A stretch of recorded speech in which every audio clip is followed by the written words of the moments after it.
আসসালামু আলাইকুম বন্ধুগণ, কেমন আছেন আপনারা? আশা করি ভালো আছেন। তবে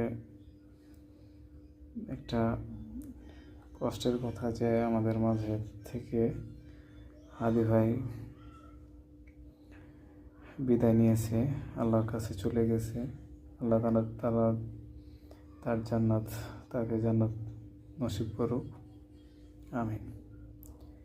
তবে যারা তার সাথে এরকম কিছু করেছে, তাকে যারা গুলি করেছে, তারা তাদের জ্ঞান বুদ্ধি যে কতটুকু, একজন মানুষকে মেরে ফেলা যে কতটুকু খারাপ কাজ, কত বড় হিংস্র হলে এই কাজগুলো করতে পারে, তারাকে না দেখলে হয়তো বোঝা যেত না।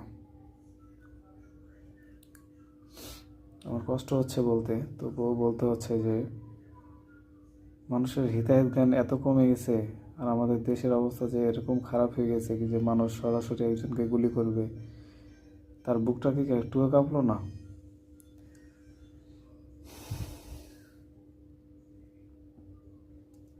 আল্লাহ উত্তম পরিকল্পনাকারী, আল্লাহ এদের ছাড়বে না। আল্লাহ এদের উচিত শিক্ষা দিও আল্লাহ, এটাই বলার। আর পাশাপাশি দেশের মানুষকে ধৈর্য ধারণ করার তৌফিক দান করবেন।